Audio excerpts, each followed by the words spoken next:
জিম্বাবুয়ের বিপক্ষে টেস্ট ওয়ানডেতে ভরাডুবি, সান্ত্বনা বলতে শুধুই টি-20 সিরিজ জয়। ছোট এই প্রাপ্তি আর একরাশ হতাশা নিয়ে দেশে ফিরেছে টিম টাইগার্স। দেশে ফেরার পরই বিমানবন্দরে সাংবাদিকদের মুখোমুখি হন দলের ব্যাটিং কোচ মোহাম্মদ আশরাফুল। পুরো সিরিজেই ব্যর্থ বাংলাদেশের ব্যাটসম্যানরা। এমন বাজে পারফরমেন্সের পেছনে মূল কারণ কী ছিল তা নিয়ে আলোচনার শেষ নেই। ব্যাটিং কোচ আশরাফুল দায় চাপালেন কন্ডিশন ও প্রস্তুতি ম্যাচের অভাবের ওপর।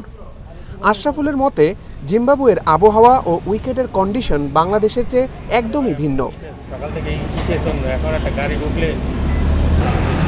ফ্র্যাঞ্চাইজি টুর্নামেন্ট হওয়ার কারণে ইন্টারন্যাশনাল ম্যাচগুলো আগে কিন্তু একটা প্র্যাকটিস ম্যাচ হতো, একটা 3 ডে ম্যাচ বা একটা 1 ডে ম্যাচ যদি হতো তাহলে অ্যাডজাস্টমেন্ট করাটা সহজ হতো।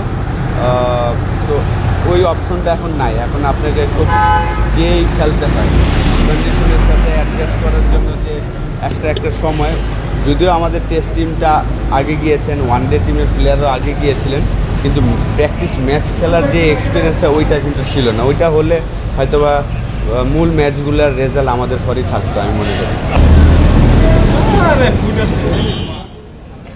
জিম্বাবুয়ের উইকেটে বাড়তি বাউন্স সামলাতেও হিমশিম খেতে হয়েছে টাইগার ব্যাটারদের। কোচের দাবি, গত 7 মাস ধরে ঘরের মাঠে ভালো খেললেও ভিন্ন কন্ডিশনে মানিয়ে নিতে কিছুটা সময় লেগেছে। প্রথম টেস্ট ব্যর্থ হলেও ব্যাটাররা মানিয়ে নেওয়ার কাজটা শেষ পর্যন্ত করতে পেরেছেন তৃতীয় ওয়ানডেতে। ততক্ষণে সিরিজটা হাতছাড়া হয়েছে টাইগারদের। তবে এই ব্যর্থতার মাঝেও ইতিবাচক দিক খুঁজছেন ব্যাটিং কোচ।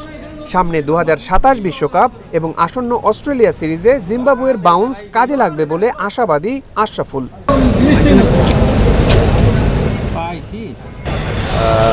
এটা আমি মনে করি যে সামনে যে আমাদের 2027 ওয়ার্ল্ড কাপে ওইভাবে আমরা হয়তো বা প্রিপারেশন নিতে পারবো, এবং এই সফরটাতে অবশ্যই আমি মনে করি যে আমাদের অস্ট্রেলিয়া সিরিজটাতেও কাজে দিবে।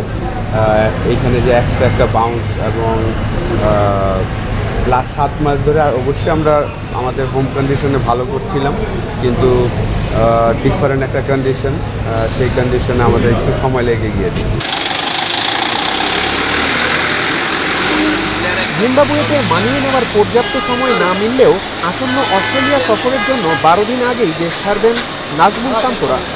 কন্ডিশনের এই পূর্ব প্রস্তুতি অজিদের বিপক্ষে কতটা কাজে আসে সেটাই এখন দেখার বিষয়।